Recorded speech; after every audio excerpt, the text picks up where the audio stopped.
Good evening and welcome to Eagle Eye News at 6. Eagle Eye has done a great job. And welcome to Eagle Eye News at 6. We are just having a great time here in Auburn, Alabama. The party is not over yet. Eagle Eye TV, Auburn's news leader.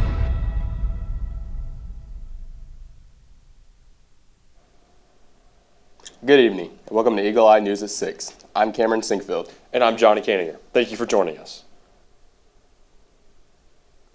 This afternoon, Auburn University head basketball coach Bruce Pearl announced that he has decided to retire from coaching after 11 years at Auburn.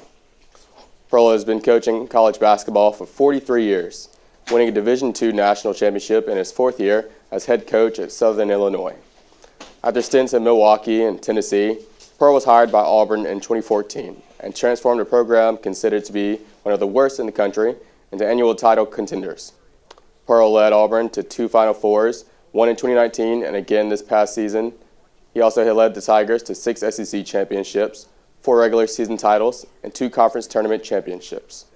Other accomplishments at Auburn include the first #1 overall ranking in the AP in program history, the highest draft pick in Auburn history when Jabari Smith Jr. was chosen 3rd overall in the 2022 NBA draft, and is the winningest coach in Auburn basketball history. Auburn has announced that his son, Stephen Pearl, will take over as head coach. Thank you for all that you've done for this university, Coach Pearl.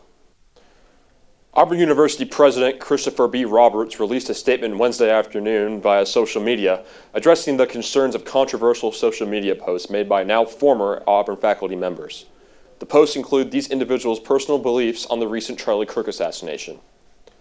The message from the president began with, quote, "It has come to our attention that there are Auburn employees who made social media posts that were hurtful, insensitive, and completely at odds with Auburn's values of respect, integrity, and responsibility in violation of our code of conduct. We are terminating the employment of those individuals. We unequivocally condemn misconduct, which is anti-ethical to values we hold dear in the Auburn Creed," end quote. Visit Auburn U on Instagram for the rest of the statement. Roberts did not name the employees or say how many were fired. With gun violence conversations happening around the world, Alabama state representatives proposed gun prevention initiatives to combat gun violence in East Alabama. Eagle Eye reporter Morgan Sims reports. Gun violence continues to be a pressing issue in our communities, taking countless lives every day. Behind every statistic is a person, a family shattered, and a society searching for answers. Here at Greater Peace Missionary Baptist Church in Opelika, Representative Jeremy Gray and Representative Philip Ensler proposed a regional conflict resolution and violence prevention initiative for East Alabama. The conflict resolution program has been in Montgomery Public Schools now for 3 years. We got state funding that goes to the school system. The school system hires counselors that are specifically trained and focused on conflict resolutions. Members of Moms Demand Action, a movement of people who advocate for public safety measures against gun violence, also mediated the initiative meeting to encourage a public forum. One of the key takeaways from this meeting is in order to make a difference, the community must start with the youth. We have to kind of understand what's going on, what's happening with the young people. What is it that is causing us to be in this manner where we feel like our first recourse is guns? Representative Ensler also touches on what gun violence does to the mind.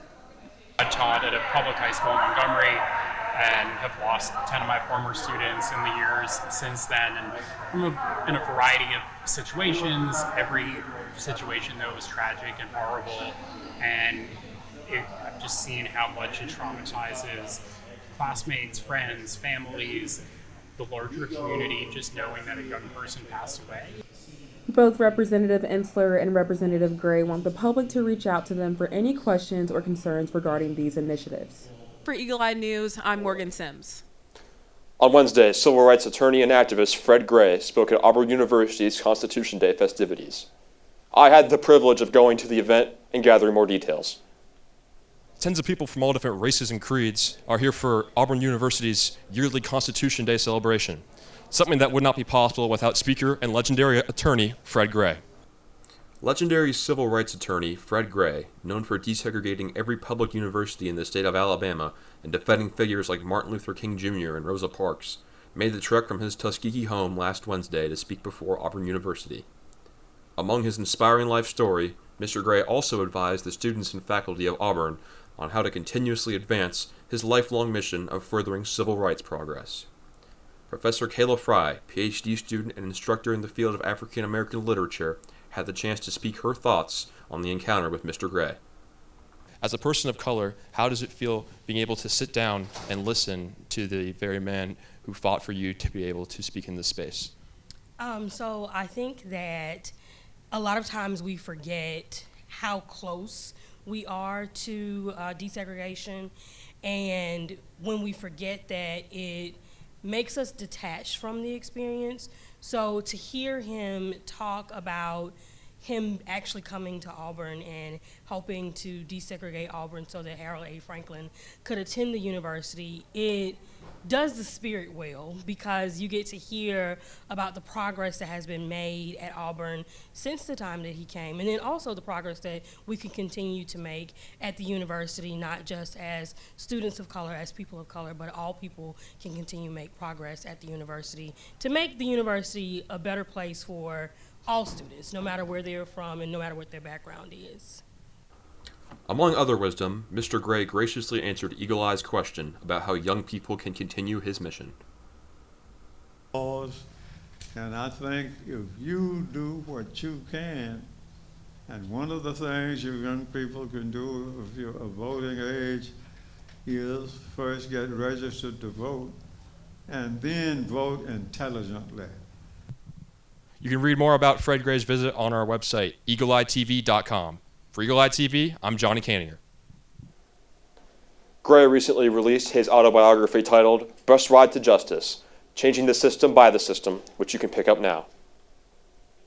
On Tuesday, the club hosted Microbiology Trivia Night.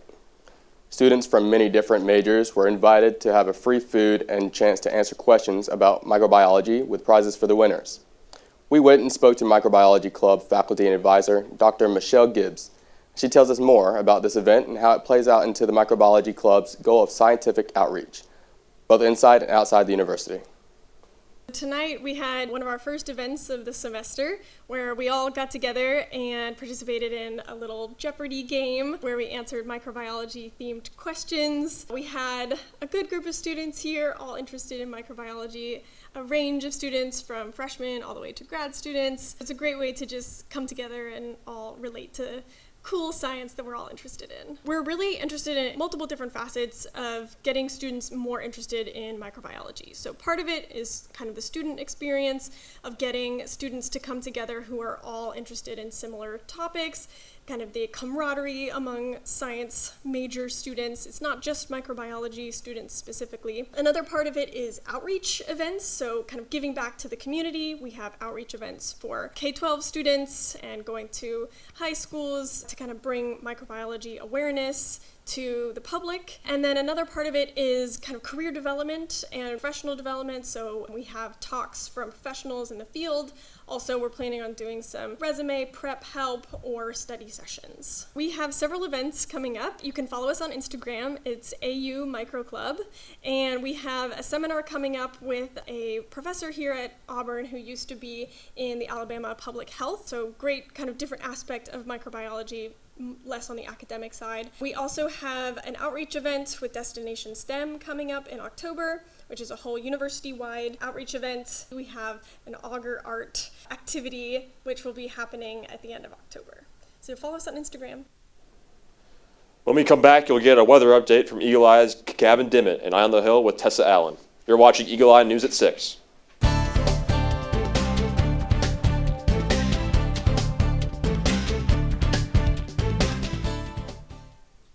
Hi, I'm Gavin Dimit. Welcome back to Eagle Eye News at 6, and here's our weather outlook for this week on the plains. Tomorrow will be mostly sunny with a high of 88 and a low of 67. Wednesday will be even hotter with a high of 89 and a low of 69. However, it is not all sunshine and rainbows this week because we expect a little bit of rain on Thursday and Friday. The temperatures will also drop. On Thursday, there will be a high of 80 and a low of 72. On Friday, we head into the 70s with a high of 79 and a low of 69. However, there is no need to fret, Tigers, as the weekend's weather looks beautiful. On Saturday, we expect it to be mostly sunny with a high of 80 and a low of 64. Finally on Sunday, expect a lot of sun and a high of 81 and a low of 64. And that's all, folks, for the weather update this week. But do not go anywhere. Tessa will be giving you your political update. From Eagle Eye News at 6, I'm Gavin Dimit.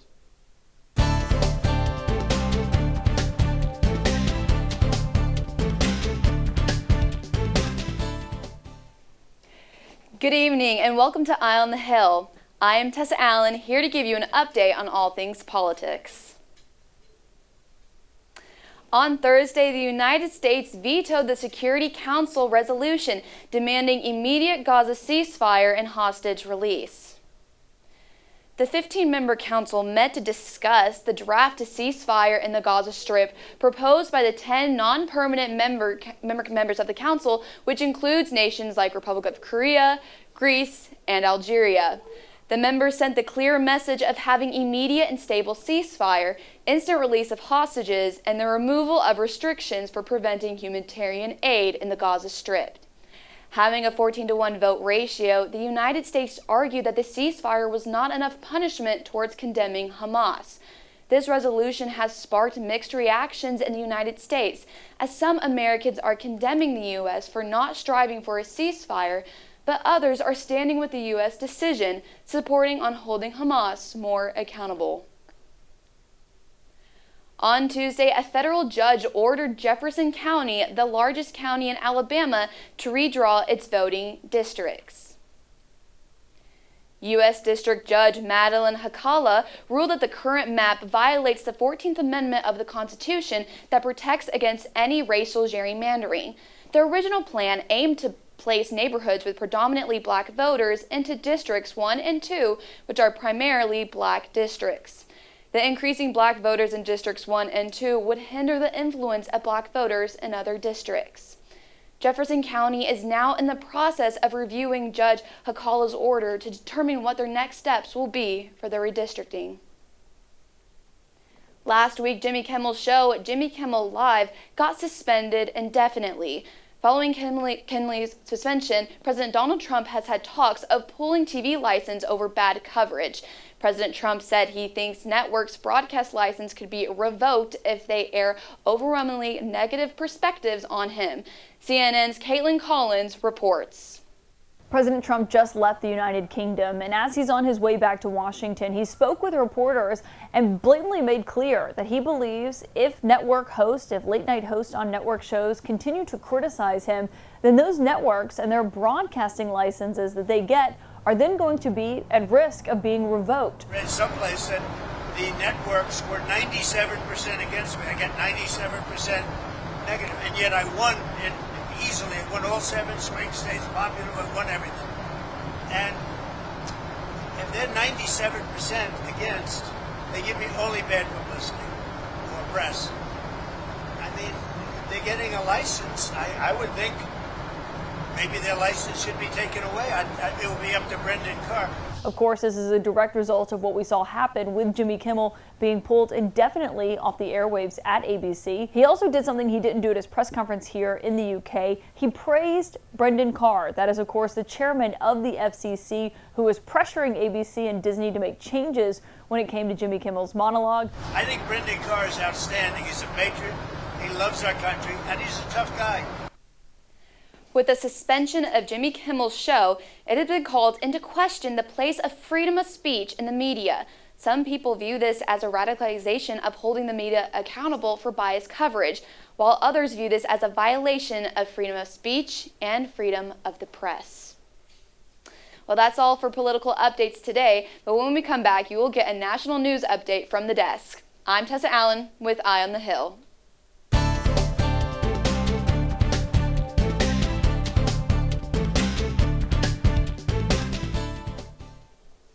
Welcome back to Eagle Eye News at 6.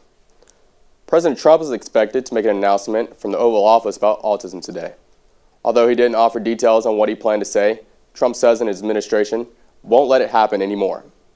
Yvonne Rodriguez breaks down what we can expect during today's announcement. Speaking during Charlie Kirk's memorial in Arizona on Sunday, President Trump's speech took a detour previewing an announcement about autism. I think we found an answer to autism. How about that? Today's announcement is expected to link the development of autism in children with use of pain reliever Tylenol during pregnancy. Tylenol, which is the brand name of the generic pain reliever acetaminophen, is widely used in the U.S., including during pregnancy. Speaking aboard Air Force One Sunday, Trump said he wants to see action. We want things to take effect immediately.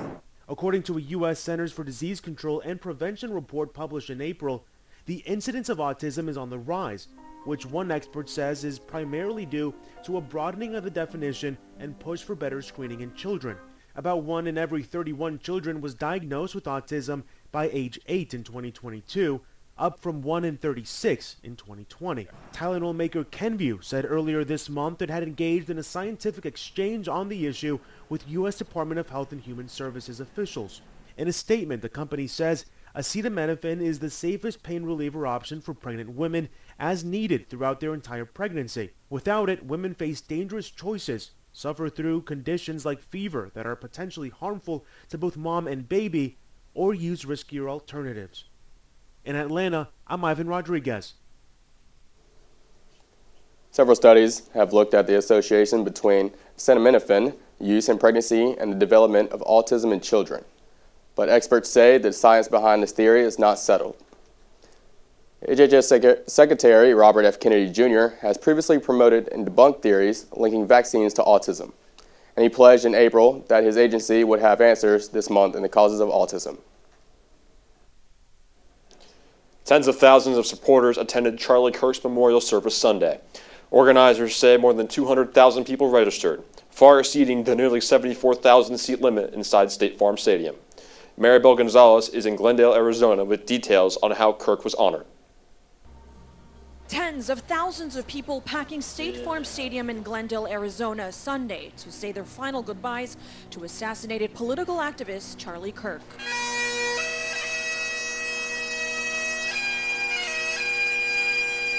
Lines of mourners wrapping around the block to get in. I need to mourn Charlie, and I wanted to be with the fellow patriots.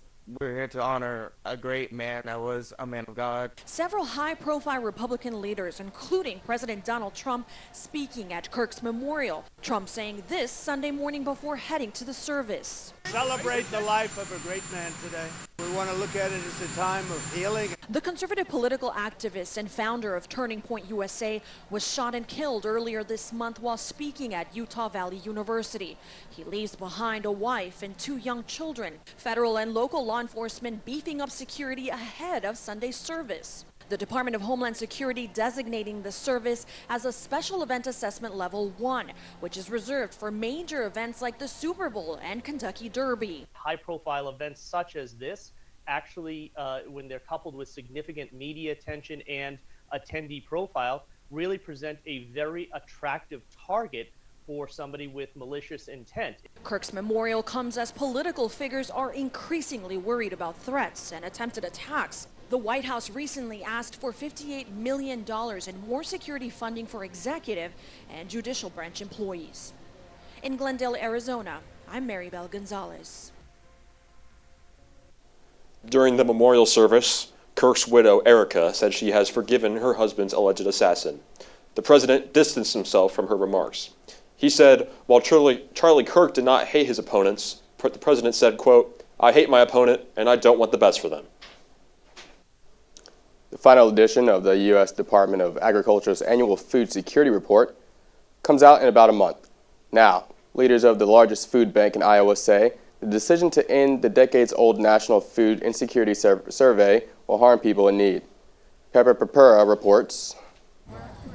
At an annual event focused on talking about hunger. To really raise these community conversations around food insecurity. A recent political move is dominating the conversation. The USDA announced that they will no longer, after this year, publish numbers of those who are facing food insecurity across the United States. In a press release on Sunday, the U.S. Department of Agriculture called an annual study on food insecurity redundant, costly, and politicized, and said the research and reports like it, quote, do nothing more than fearmonger. It went on to say the study, quote, failed to present anything more than subjective liberal fodder, and that food insecurity trends are virtually unchanged despite recent increases in SNAP spending.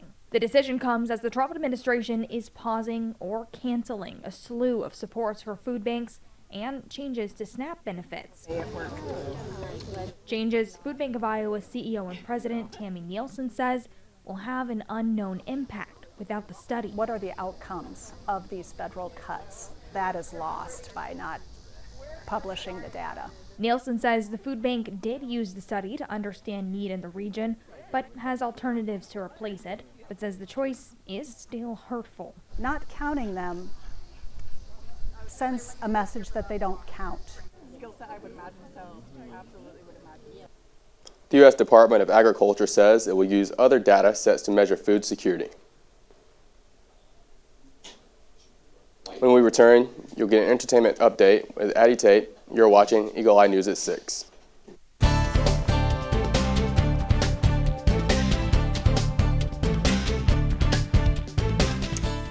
Welcome back to Eagle Eye News at 6. I'm Addie Tate, here with your entertainment update. We begin tonight with a deeply troubling and still unfolding story out of Los Angeles. Authorities have identified the body of a teenage girl found inside a Tesla impounded this month. Her head and torso were discovered by detectives after employees at Hollywood Tow reported a foul stench coming from the Tesla that had been in the yard for about 5 days. The car is registered to singer Anthony Burke, better known by his stage name David. The investigation is ongoing and no charges have been filed. Our entertainment crime coverage continues with the latest details. The Directors Guild of America has a new leader. Oscar-winning director Christopher Nolan was elected president of the Guild Saturday evening. The organization has more than 19,000 members. In a statement, the Oppenheimer director said being elected president was one of the greatest honors of his career. He takes over for outgoing president Leslie Linka Glatter, who served in 2 terms after being elected in 2021. Nolan will soon be put to the test as the union prepares for the negotiations with the major studios next year. Taylor Swift is headed back to the big screen. The singer's new film, Taylor Swift, the official release party of a showgirl, premieres in theaters on October 3rd. That's the same day her highly anticipated album, The Life of Showgirl, drops. The movie theater event will include the debut of her new music video, plus behind-the-scenes footage and lyric videos. Tickets are on sale for the screenings, which run October 3rd through the 5th. Have you been watching the weekly The Summer I Turned Pretty? Well, if you have, you may remember Cousins Beach, which is filmed in Wilmington, North Carolina, and its surrounding areas have been used for a number of film and television productions since the 1980s. The coming-of-age drama, The Summer I Turned Pretty on Amazon Prime Video, has exploded in popularity, and it was filmed in Cape Fear. The Chamber of Commerce says productions like this give the community a boost, and the Wilmington and Beaches Convention and Visitors Bureau said it's bringing in a type of tourism called set jetting. The series finale was released Wednesday on Amazon Prime, but the creators say a feature film is in the works. And that is all I have for you tonight. When we come back, you'll get a business consumer update from Ella Grace and Cameron. I'm Addie Tate for Eagle Eye News, and you're watching Eagle Eye News at 6. We'll be right back.